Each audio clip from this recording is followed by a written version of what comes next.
Hello. Good.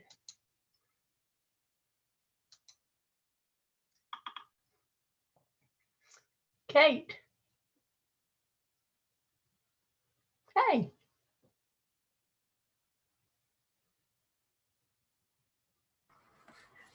There you are. Hello. How are you doing today? I have my internet working now. Knock on wood. Yes. It's been an ordeal. That's what I'm talking about. Been an ordeal. We had a storm, and y'all had it too. Oh yeah. And it apparently destroyed the tower for our satellite internet provider. The one that serves our mountain. I know.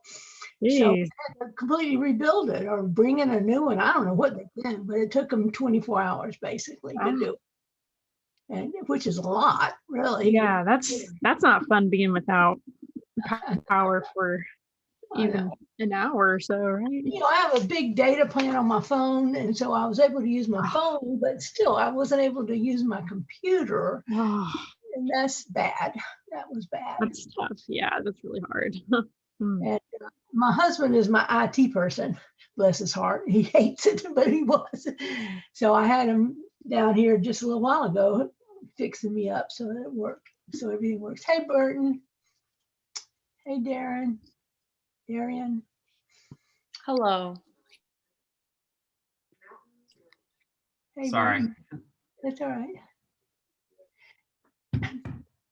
Hey, Burton, we've been talking, Gary and Gwinnett and I've been talking, and Josh, about putting together a calendar, an integrated calendar that has everybody's deadlines on it so that the students can tell when they're supposed to do podcast stuff and when they're supposed to do stuff for your class and try.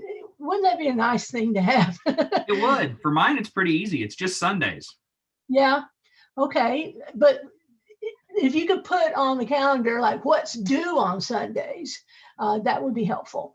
And then Josh is going to put what's due on the podcast on the days that they have things due, and then any other things that come up that we want to put, add to it. I think it'd be helpful if we had it all in one place. And also we put things like tomorrow we've got that legislative meeting at 8 a.m. And there's another, SPJ has a legislative program at 2 o'clock. We can put things like that on there too, with links to where to sign up and stuff like that.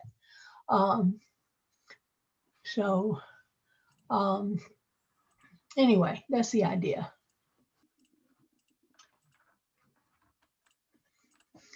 So Gwinnett's looking into how to do it so that it's all integrated, probably through the Google pages that we're working with. Calm down. So, and see what else. We're also talking about trying to put together a page for the wiki with all the different journalism related organizations that and how to join them, and what the links are, things like Atlanta Association of Black Journalists, Atlanta Press Club, SPJ, the investigative reporting, all. So we've got a list of about 20 right now, and we're trying to put that together now. Hi, Carolyn, it's Josh. Hey. It was so nice chatting with you this morning. I know, we've been chatting. I'm afraid that Gary's phone was dinging too often with our silly conversations. Hey, It was Gary. taking a lot. Yeah.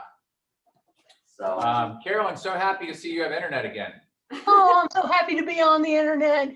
I was telling the storm apparently destroyed the tower for our internet service provider that serves our mountain. Normally we can see it. It's across the valley, and it was knocked completely out, and they had to replace it, which is why it took so long to get it going again. hey, Burton, show us your dog.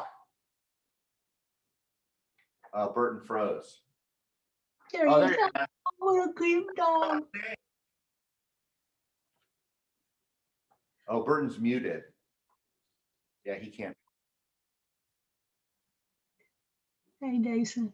Dogs. He's got 2 dogs. Yeah, and that's dog 2. Both of them have been during this. This one we got about a month before COVID. Yeah. And hey. This one a couple months ago. You know, the pandemic has been great for dogs. Yeah. I thought I had. What kind of dog is he? Which one? The one you're holding. I have no idea. We got him at the dog pound in Athens. He's a darker version of my little buddy, Oliver. Oliver's a Yorkie poo, but his hair looks very similar as far as styling and length and stuff. But yeah, the pandemic has been great for the dog community, for the world. Yeah. And the cat community. And are you a cat person? Did you miss my mask?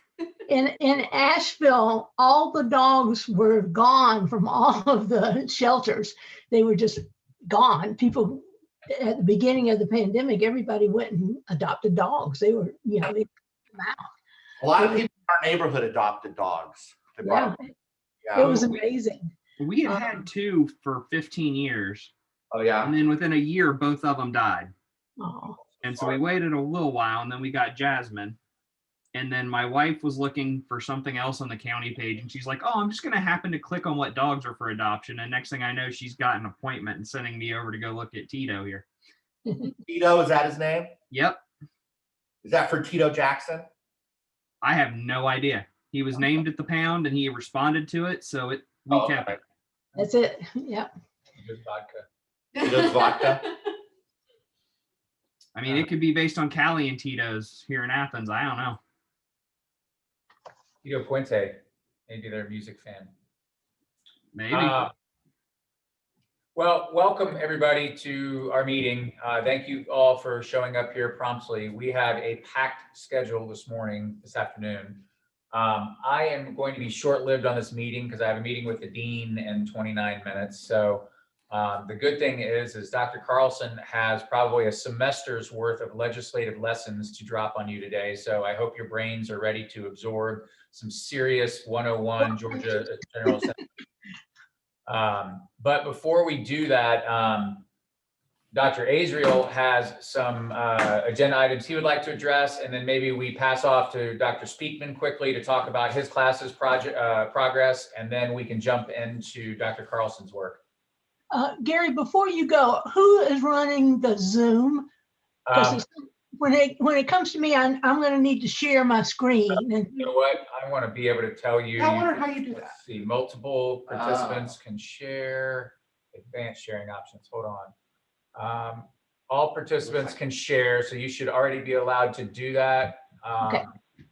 Sharing can start when someone else is sharing. Only host. All can start. okay. Okay, we should be good to go there. And then obviously Josh or Chelsea could pinch hit on Zoom if we need any help. Okay. Thank you. Yeah. So I want to just go over with the podcast team since I wasn't here Monday. I was sick. Who's doing what? Alexa, you are the producer, so you're not responsible for a story. Is that correct? Yes. Okay. And then we've got Dason. What is your story again? Sorry about that. Can y'all hear me? Yeah. What is your story? Yeah, well, because I was a little confused about that. I was going to talk about how Cobb's newly elected sheriff was going to play a role with the new immigration laws coming on. But considering that's not really on the docket for any of the legislative priorities this week, I was kind of going to do a general overview of everything that's gone on. But I didn't know, that was kind of like a touch and go conversation. I didn't know if there was like any specifics you guys wanted me to hammer in that regard. I've just kind of gone over like Ralston kicking out the one member of Congress who refused to get the test. I've also saw the bit of news that Cobb and Gwinnett County are expected to get their teachers vaccinations, or at least get them on the list. So those are the things I was going to mention, but I didn't know if there was any kind of specific. That's right. You're the host. Are you the host this week? Yes, sir. Got it. Okay. So as far as the teachers requesting to be part of 1A group for vaccine, that absolutely should go into your summary. Did you see the letter that they wrote the governor? I saw the link for it. I have not read it yet. I apologize. The letter, I think, didn't you post that yesterday? I posted it as well as the governor's response. So Yeah. you make sure you And that response, by the way, was a load of crap. Okay, read the response. There also is the governor's press conference yesterday that you need to watch. I took notes and placed them in breaking news, but there you need to fact check all my notes and go back and watch the actual presser. Right, and you can grab a soundbite from it and put it into your summary. That's fine. Okay. As far as the Cobb sheriff not enforcing the federal immigration roundup, I would say that's okay for your summary if you can link it to anything going on in the state legislature with immigration. As I might have to. standalone story, do we want that in there as a standalone? I wouldn't think we would. I don't know that there's a whole lot going on with that story at this point. Right. Yeah, that's why I was thinking it might be something better to just kind of Okay. wait for more relevant news to come out of the legislator. Okay, okay. Now, beyond your summary, are you working on a Q&A with somebody or another more in-depth story? Not as of yet. I really didn't Okay, really see like where we would kind of fit that in regards, but okay, so two things with that, okay? Number one, it's Wednesday, it's the middle of the week. Mhm. So I'm a little concerned that you're not sure. And frankly, because we're trying to move up the deadline for these podcasts a little bit, I would say with what Joe, Jeremy, and John are working on, maybe a summary is just enough because we've got to tighten up this podcast a bit. But with you, I want one hell of a summary. okay. Okay, That's no I don't problem. want 2 or 3 stories. One of the things that I was telling Alexa last week is I felt she was a little short on the number of stories. I think I'm a little old fashioned, but I think a news summary should have at least 5 stories, 5 different stories. What do you think? Yeah. And then that's good. So I want you to really look for some audio that you can insert into at least a couple of these stories so we can hear the sound bites. No problem. Right? I don't want to just hear you read the whole thing. Remember, podcasting is about audio. It's about sound. And no offense to any of you with beautiful voices, we're kind of more interested in what the newsmakers have to say, not the reporters or the host. Right? But I have to say, Dason he's got a nice sound. Yeah, there's no issue with the sound. You're a handsome man. You've got a good voice. He's got a face for radio. He's got a face for radio. He's got that Bernie Sanders poster. I don't know about that. But nonetheless, I want this to be a really crisp summary. Okay. Yes, sir. 5 stories. There's plenty going on out there.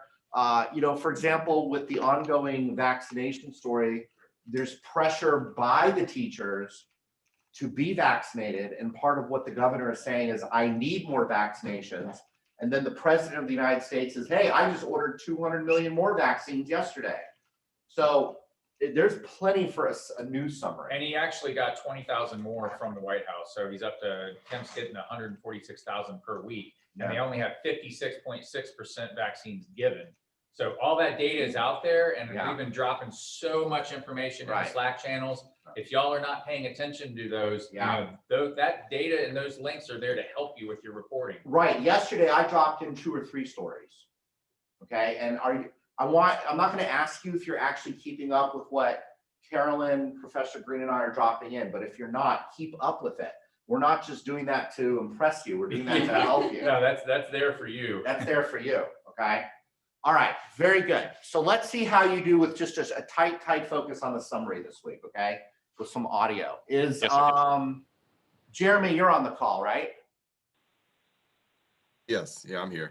So you're covering the Georgia First Amendment Foundation breakfast. Mm-hmm. I'm going to tell everyone so they can learn from this what I slacked you earlier. There are going to be some big names on that Zoom call. Dr. Carlson would know more than me because she's a veteran of the organization. It wouldn't surprise me if the lieutenant governor's on the call. It wouldn't surprise me if you see the Speaker of the House, the Senate Majority Leader. You have a prime opportunity to turn in one hell of a feature story. Okay, so it's not just a matter of who you can interview, but what they have to say as well. Yeah. Dr. Carlson, do you have any tips you want to give him about a GFAF breakfast? Well, okay, I don't know. This is virtual, and I think I don't know if they did virtual last year or not, but this is the first one I've been to that was virtual. If it were face to face, you'd be able to talk. There'd be lots of questions that you could ask, and there'd be an opportunity to meet with these people over coffee before it starts and afterwards, and you get to meet everybody, you know, and there'll be a lot of First Amendment lawyers there in addition to the speakers, and it would be a wonderful networking opportunity for you.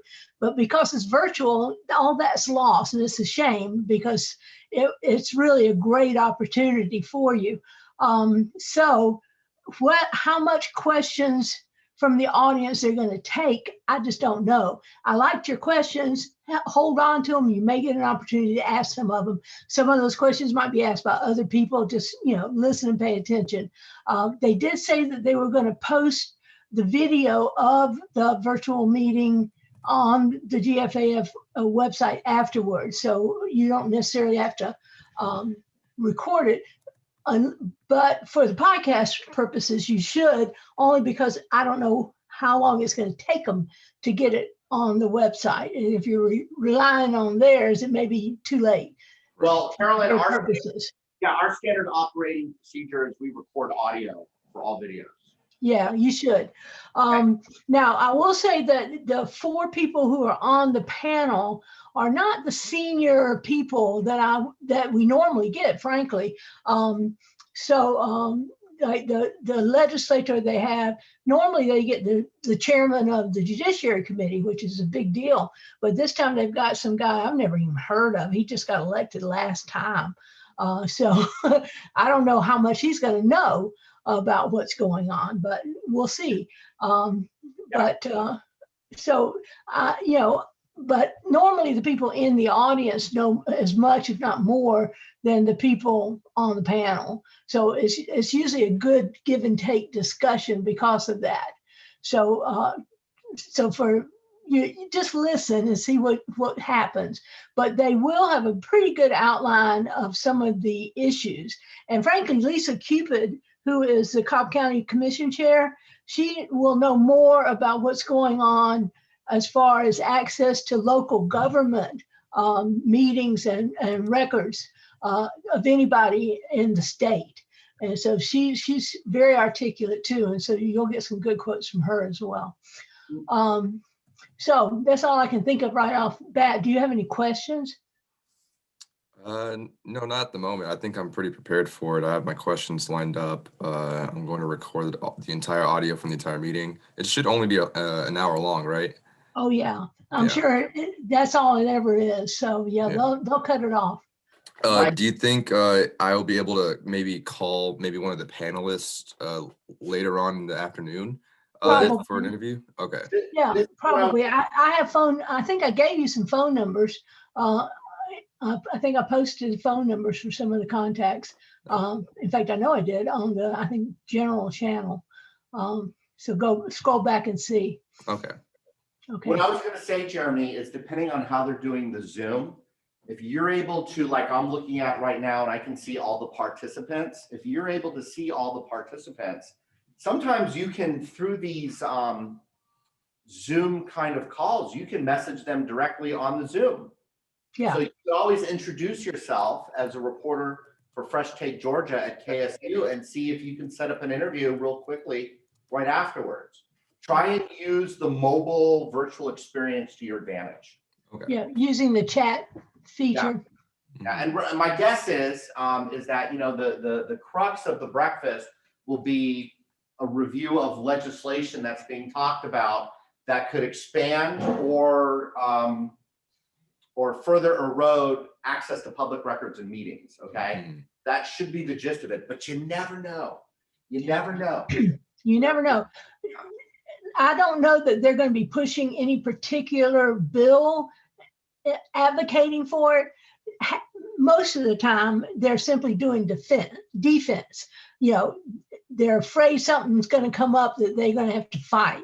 But every once in a while, they'll know someone is going to put in a bill that they're for, and they'll be testifying on behalf of a bill. But I'd say 2 out of 3 years, they're not for anything. They're just trying to prevent disasters from passing. So it'll be interesting to see what the balance is between being for things and being against things. But Okay. most of the time, they're just trying to keep people from, closing down the whole government. The other thing I would suggest, Jeremy, depending on what the conversation is, if the conversation goes off topic, but something is important, let Jason know to go into his summary. Okay, go into his summary. All right, Alexa, how are you feeling about putting the show together this week? Alexa is frozen. Alexa, you there? Yeah, I was having a little trouble and you guys cut out for a minute. I missed the question. How are you feeling about putting the show together this week? Pretty good. I know Jeremy and John have already said they're available to help and whatnot. And my story for Professor Speakman's class is actually coming along. So I'm not worried about having to crunch time on both at the same time. So I think I'll be okay. All right, one thing I want to leave you with.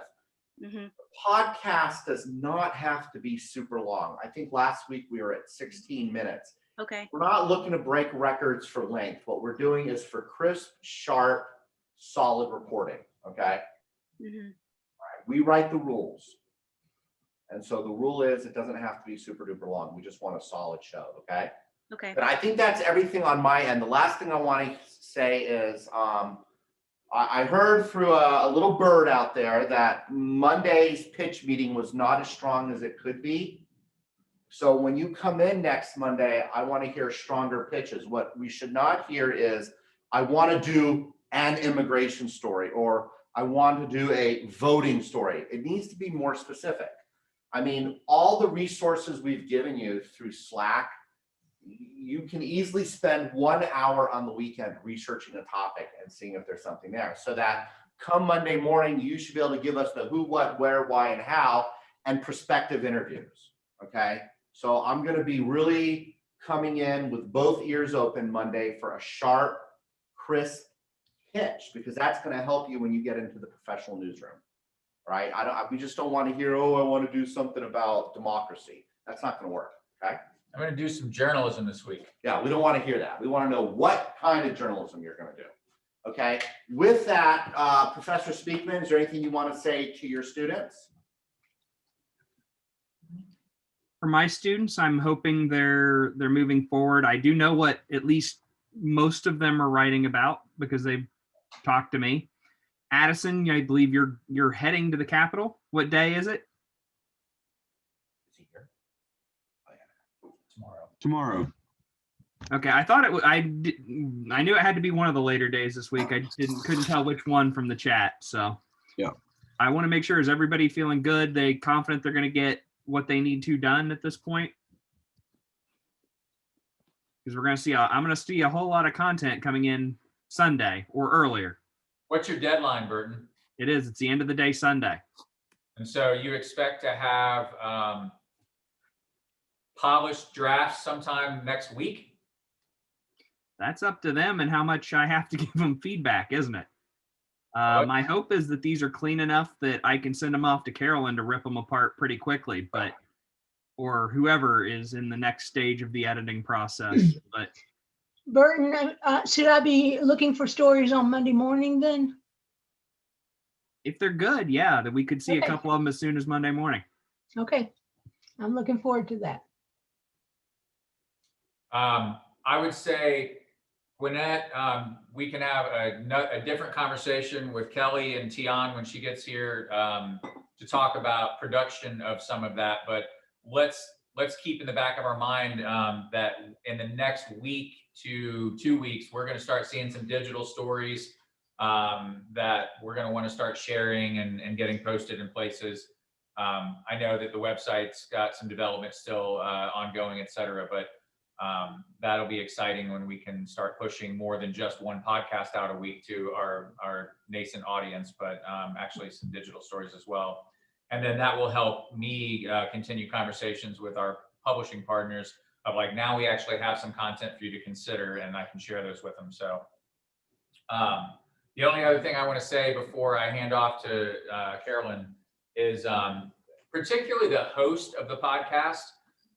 It would be wise for all of you, but if you are not listening to Political Rewind every morning at 9 o'clock on Georgia Public Radio, you're missing probably the most succinct hour of legislative news that you could get. And, you know, if you listen to that five days a week, you're going to know pretty much everything that matters that's happening at the Capitol. If you don't have the opportunity to listen to it, and I think it's recorded, you can go back and catch up on it at other times.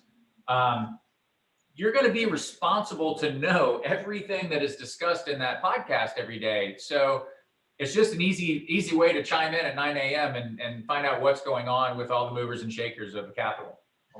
Yeah, go ahead. One more thing before Carolyn takes over. Dason, I'm going to correctly assume that in your summary, there will be a story about the member of the state house who was kicked out for not taking a COVID test. Yes, sir. That's definitely going to be included. Okay. Also, earlier you used the term Congress. Remember that we use the right terminology. It's the state house and the state senate. Overall, it's the state assembly. And then one other thing, and I'm not picking on anyone specifically.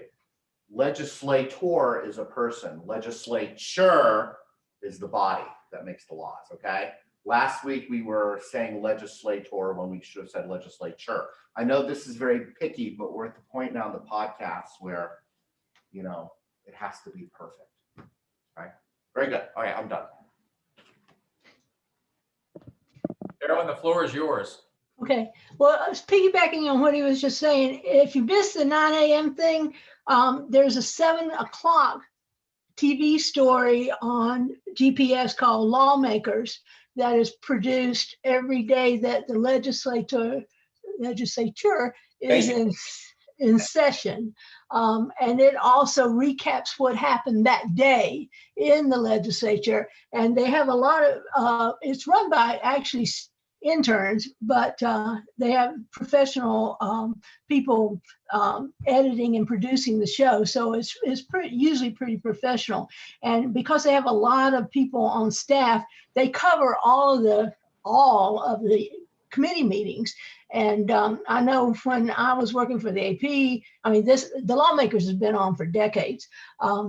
And when I worked for the AP, we would watch it only because we only had 2 people at the Capitol and they had like 15. And so they got to cover meetings that we couldn't get to. And so we would watch them just to see if we missed anything.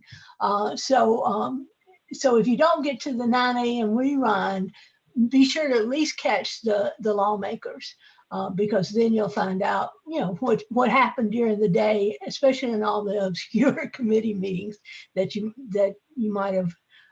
It's quicker to watch their little 1 minute, 2 minute stories than to have to go back, find the committee meeting, listen to the entire, watch the entire video of the committee meeting. It's just a quicker way to find out what happened. So that's the Lawmakers at 7 o'clock every night, and they're only produced on the day that there is a legislative session. So if they don't have a session on Friday, there's not a lawmaker that night. Okay. Okay, I'm on. So let me just make a few other comments. And then I'm going to talk about the class wiki. First, I want to point out the Women in the News videos that are produced by the Georgia Win List. We are using them, the audio from last week's, and at least one of the stories for this week's podcast. And I think, and John Thornton, where are you, John? He's not on. I'm here. He's No, here. I'm here. He's the phone number. Yeah, I've been here. He interviewed the founder of Win List, Melita Easters, today for the podcast. So anyway, the point is they do these every Friday at noon on Facebook. They produce these videos, And so far they've been very useful. And I think I would encourage you to pay attention to them, because what they do, the WIN list is a political action committee that has been around for about 20 years. And what they do is they train and identify and train women, Democratic women who want to run for the legislature or statewide offices. And because it's a political action committee, they make donations to their campaigns. And they're virtually responsible for 45, 50 different women who have made it to the legislature. Most of the women who are in the Democrats who are in the legislature got there because of the encouragement, the training, and the funding of Georgia WIN list. These videos, therefore, are going to feature these Democratic women. Now, as you know, the legislature is dominated by Republicans. So this is an unusual and easy way to get quotes from the Democratic side of issues. Obviously you're going to want to talk to the sponsors of bills and to the Republican, and get the Republican side of the bills, because they're the dominant force in the legislature. But when you want to find out what the Democrats think, you can check out these videos, because last week they had 4 different women, most of whom are leaders in the Democratic caucus, and they talked about a variety of different issues, and so you can pull quotes from them. And I talked to Melita. I've known her for decades, and she said she's perfectly happy with you using quotes from her videos of the people that are talking, as long as you say they said it in the Women in the News video, which is what you ought to do anyway, because as you know, when you use a quote that you yourself did not gather, you didn't ask them and they didn't say it to you, you have to say where it came from. Otherwise it's plagiarism. So say, if you get a quote from Mary Margaret Oliver, who was interviewed last week, you would say Mary Margaret Oliver said this in a Women in the News broadcast. Okay, Darian, where's Darian? I'm right here. Yeah, she is. Has decided to take on the topic of women in the legislature, and she's going to be talking to both women for her capstone class, and she's going to be talking to both Republican women and Democratic women. So she'll be using this WIN list roster probably pretty much a good bit over the course of the semester. But anyway, this is it's just a good source for you. And I encourage all of you to go to their website, follow it on Facebook, and pay attention to these videos just to see who's speaking this week. This week's Friday's topic is on those election reform measures that everybody's been talking about. I think Joe was talking about doing a story for next week's podcast on that topic. And while he's going to obviously have to talk to the Republicans who are for it, and he's got some quotes from the governor on that, he can get quotes from the opposition from this video on Friday. And that'll go nicely into the podcast. So anyway, okay, so that's it for the WIN list. Anybody got any questions about it? Dr. Carlson, one thing I did want to say too is that when I spoke to Melita this morning, she told me she wants me to send her this week's episode. Cool. And if they like it, they're looking to put it on their Facebook group to promote the show. Yeah, and she told me that any stories that we have that mention any of her women, as she put it, which is just about all the Democrats, right. she'll put that on her website as well, and awesome. And put it on their Facebook page. So, and she's got thousands of people who are following her, because on Facebook at least. So that's extra publicity for you. That's cool. Okay, let's see. So mainly what I want to talk to you about today is the class wiki, because Gwinnett and I have been spending many hours getting it fixed up for you. How many of you have actually gone to the wiki at all? I have. I've been on there a few once times. or twice. Okay, good, because we put a lot of effort into it, and it's nice to know you're actually using it. I wanted to, because the last couple of days, what we've done is we've really expanded it and kind of cleaned it up a bit and straightened it up and moved things around on the sources page. And if you've looked, we have split the sources page into 2 different pages. And let me see if I can figure out how to get this, share my screen so that I can point out a few pages to you. And okay, there it is. Now, hold on. Go back here to the Zoom. Okay, I'm going to try and share my screen. And then I'm going to point out some things using my cursor. Okay, so. Can you see your screen? Huh? You see your screen. All right, now let me open it up. Hold on. You're looking at my view. Yeah. Isn't it pretty? Okay. Can you see my screen now? Yes. Yay. Okay, so this is the front page of the wiki. Up here on sources complete list takes you to one of the 2 sources pages that we put together. So we've cleaned up the top part some, so it's a little easier to follow. The records request tools, these really are for things. The top one is for federal and state government records that you might want. The Georgia Open Records Act has request letters available, models from the Georgia Press Law Center and from the Georgia First Amendment Foundation. The only issue with these things are that they cover records that are kept by the by the executive branches of state and federal government, not the legislature. The Georgia Legislature is not covered by the Open Records Act.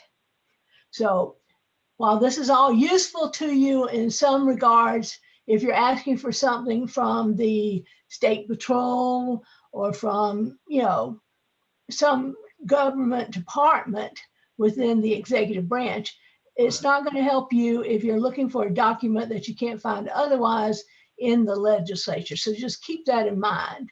The legislature likes to claim that they're very open, and their rules say that their records should be open, and they are.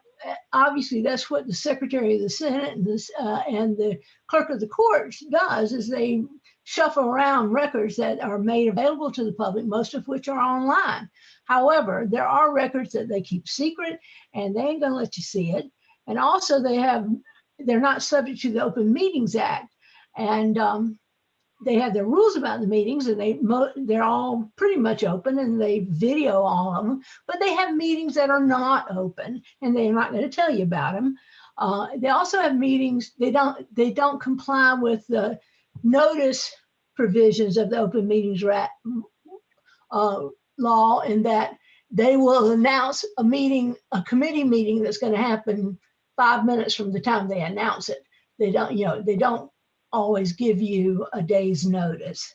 So, and also I've seen them do this. They'll change the rules if they decide something, they don't want you to see something.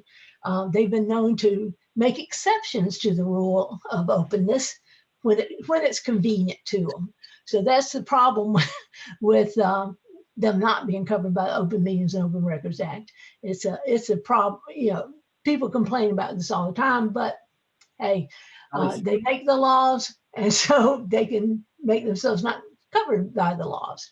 Okay, so that's the deal with these records. That's good for some things, but not everything. So be aware of that. The rest of this page on the left here are mostly ways to get into different lists and things like that. Like this is the courts these are ways to get into court cases if you're looking for court cases.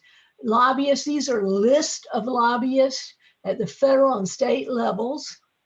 The politics, these are lists again of these are campaign contributions here and expenditures at the federal level. Down here, this link here is going to take us to this second page we've created just for the legislature. I'm going to show you that in a minute.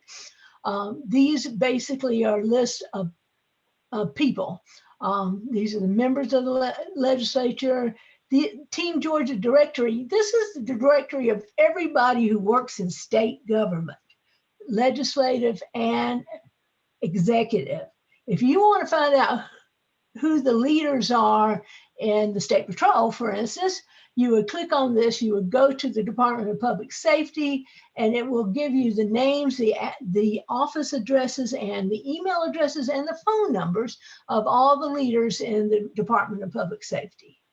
There also is a link there that you should be able to put anybody's name in who works for the state government and get their location and phone number and email address. I will say the last couple of times I've tried to use it, I got an error message, so I'm not sure how well it's functioning right now. The Association County Commissioners of Georgia and the Georgia Municipal Association do pretty much the same thing at the county level. This is where you can find out the names of all the county commissioners in the state and how to reach them, all their addresses, that sort of thing. And the same for the city. You can get all the city halls, all the city councilmen's, all the mayor's names, and all and their contact information from these links. They're invaluable as you move along in your career. So pay attention to these. This is audits and archives, and down here in nonprofits, it's hard to find a list of all the nonprofits, but there are some tools here that'll help you. Same with corporations.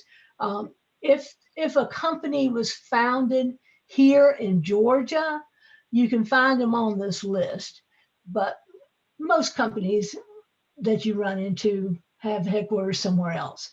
And so that's not really going to help you if they're not from Georgia.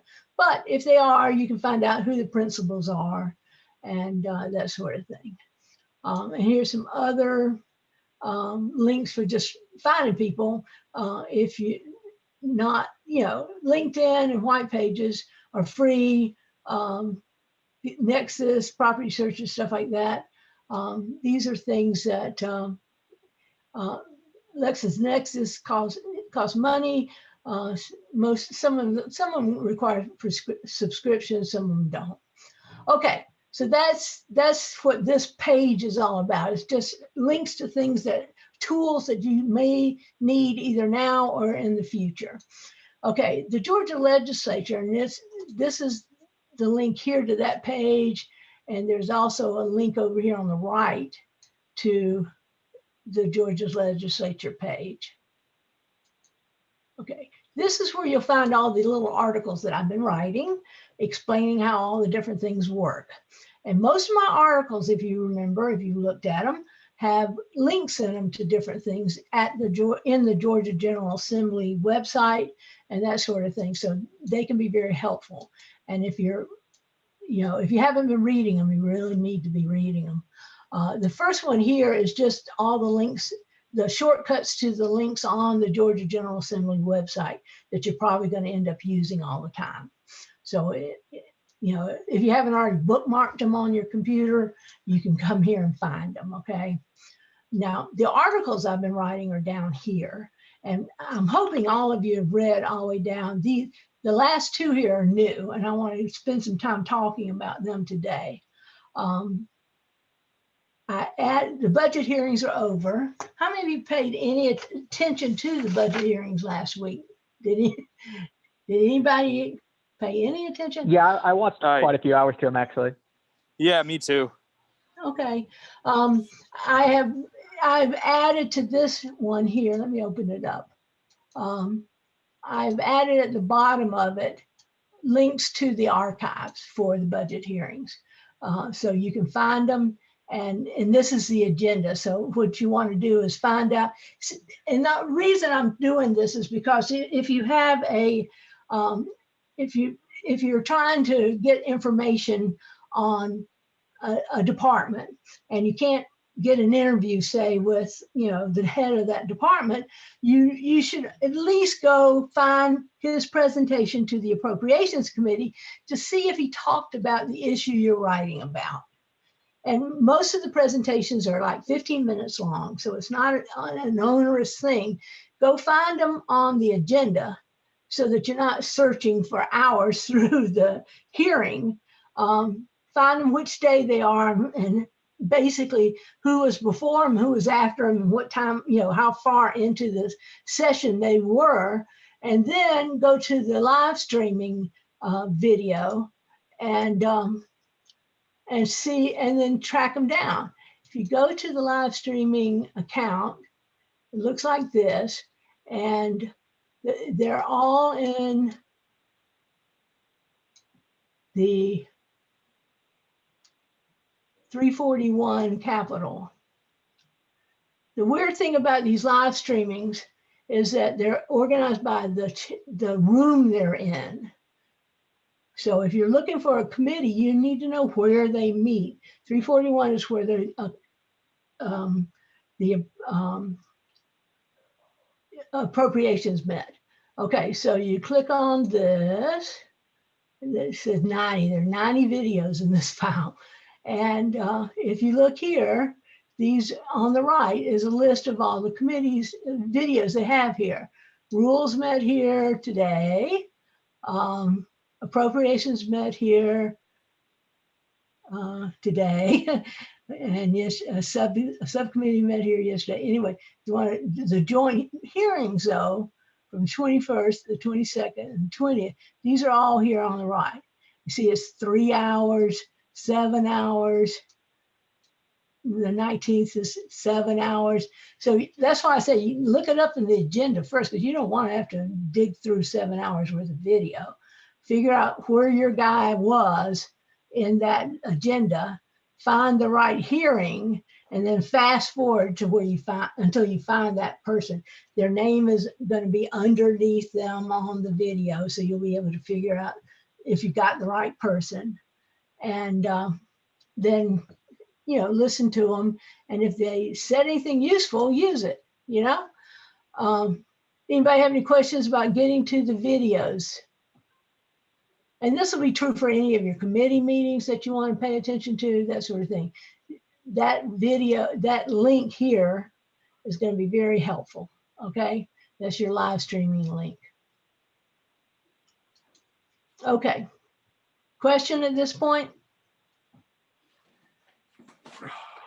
All right, let's talk about rules. How many of you have read the rules story? Anybody?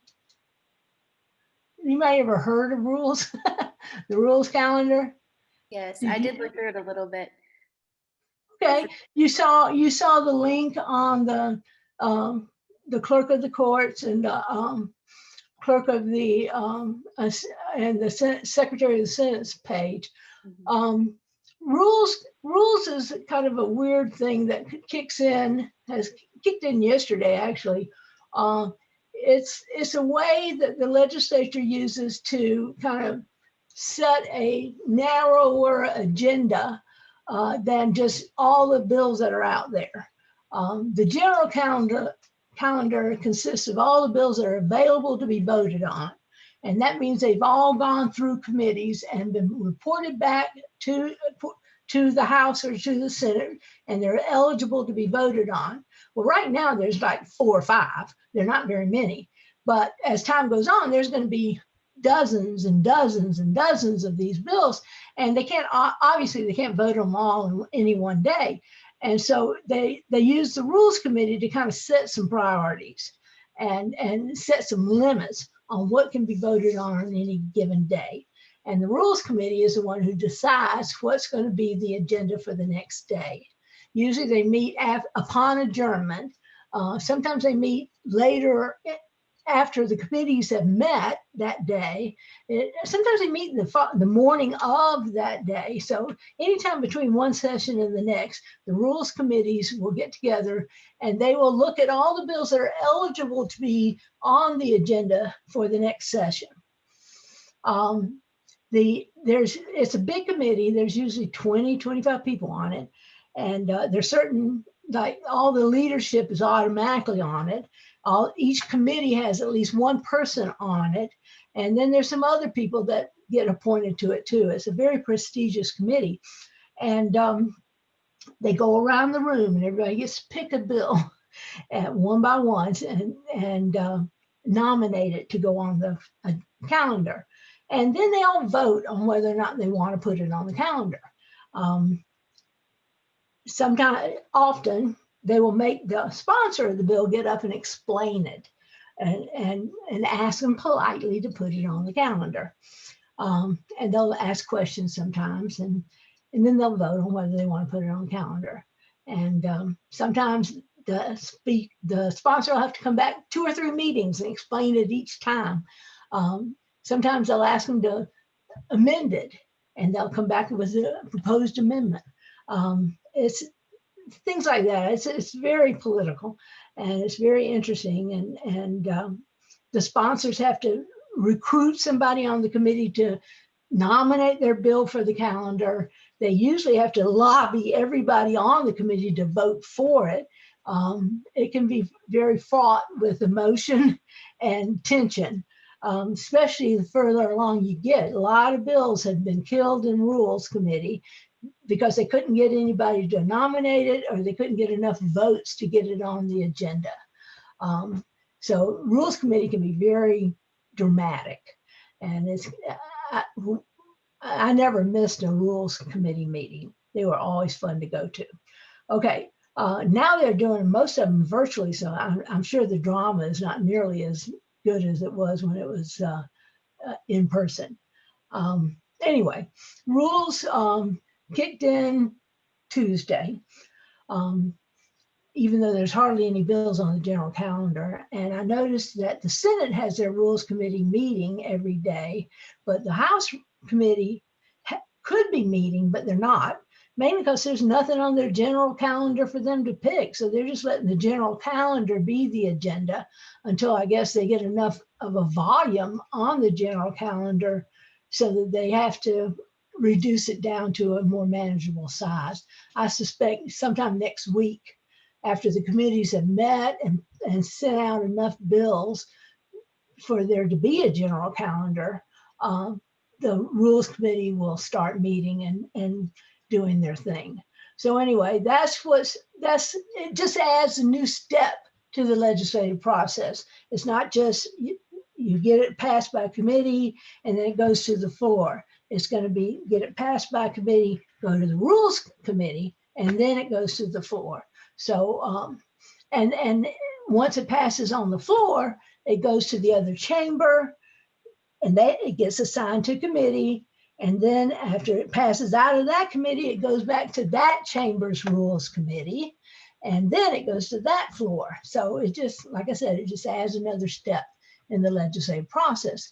And in fact, we have added a diagram of the legislative process for you in case you're not clear on it. Isn't that pretty? You can click on it and enlarge it somehow. Let's see, how do we do that? Anyway, there's a way to make it bigger so you can read all the steps and it includes the rules to get from thinking about it to getting the governor to sign it into law. So if you're not clear or if you're not sure what's next for the bill you're following, look at this diagram and it'll explain to you exactly where it goes. If you scroll down, Carolyn, you can enlarge it. There's a link to enlarge it into a PDF that can even be downloaded. There you go. I knew there was a way to get it bigger. Thank you. There you go. So this is very helpful. I like this diagram. And you can make it big, even bigger if you need to. Okay. And the neat thing about this as a reporter is when you're ready to write about your bill, you just need to locate where it is on this little map. And that's your time element. You can write about it at any one of these. How many steps are there? 16 steps. And it's timely. So you're not missing a time element if you wait to write about it at, say, step 4 instead of step 1. You know, you don't have to write about it at step 2 or step 5. You can write about it at any one of these 16 steps and it's still timely. The only one that's not timely is if you write about it after step 16. So that's the good news, is that as long as it's in the 16-step process, it's still a timely story. So you have time to, do your research, talk to people, and get your story together, as long as it's going through this process. And sometimes this process takes months. So it takes the pressure off. Anybody have any questions about this? No? Yes? Okay. No, I'm good right now. Okay. Okay, one more thing about, here we are. Okay, finally, the last thing I want to talk about is lobbyists. Did anybody talk to a lobbyist yet? Does anybody know what a lobbyist does? I think I have a vague idea of kind of the gist. Okay, what do you think of when you think of lobbyist? I think of someone whose job is to, on behalf of maybe like an interest group or a company or an individual, goes in and tries to just like lobby to lawmakers either to consider bills or consider sponsoring bills. There you go. That is exactly what they do. Very good. Okay, well, I knew more than I thought. Yeah, no, you were right on top of it. That's the thing about lobbyists, they got a bad reputation. Because there are some lobbyists, especially at the federal level, and especially foreign lobbyists for foreign countries, who sometimes do things that are illegal in order to get what they want. They'll bribe people, for instance, and every once in a while you'll hear about some lobbyist getting arrested for bribery or something like that, or they'll give too much money to some politician over and above the limits that are set in law that they can give them in order to try and buy influence. But these are really actually very, very rare. There's thousands of lobbyists, and maybe 5 or 10 of them will do something like that. So it gives everybody a bad name, even though vast majority of lobbyists are people like you and me, who,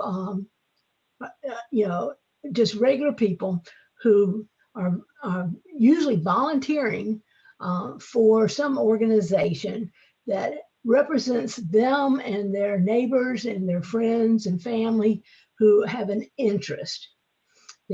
Like he said, it's an interest group.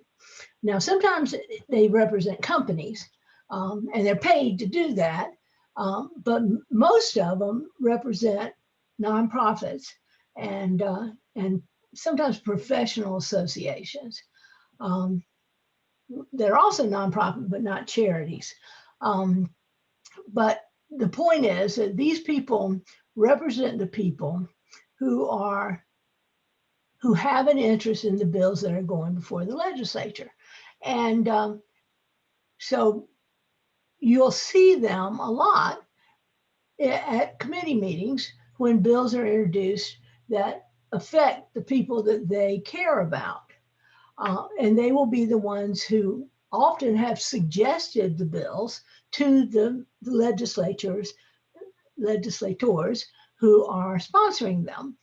And they often will bring members of their organizations to the committee meetings to testify, because they are the people who are actually affected and or would be affected by the bill. So if you're looking for somebody to talk to outside the legislature who is, who would be affected by the bill, either they're being hurt now by something that's happening that the bill would help them, or some way the bill might hurt them if it passes. You need to find the lobbyist for the group that represents those people, and you can either talk to the lobbyist and get them to explain what the problem is, or even better, you can get them to put you in touch with somebody who you can interview, who can explain to you how this is going to affect their life. So it's the best way to track down somebody outside of Atlanta, or at least outside of the Capitol building, who you can talk to, a regular person. So lobbyists can be your best friend as far as getting sources who are aware of the bill you're writing about and know what it would do, and and can be a regular citizen in your story. So I put together a story article for the wiki about lawmakers, about the lobbyists, and how to find them. If you're going to lobby on a bill, even if you're not being paid to lobby, if you do lobby, you're supposed to register with the Georgia Government Transparency and Campaign Finance Commission. They keep a database. And like I said, there's thousands of people in this database, and every year they have to update the name and contact information for these lobbyists. And this database has this is the search engine for it. And you can look at them. You want to know what year. So now we'd be looking at 2021. And you want to know whether you're looking for a lobbyist or if you're looking for a group. And let me tell you, the PDF format part of it doesn't work very well. If you're looking for the entire report, you'd want the Excel. If you're looking for an individual, so you can search for a lobbyist by name, or you can search for a lobbyist by group, that sort of thing. Now, what I have done is downloaded for you the databases, and these are PDF files.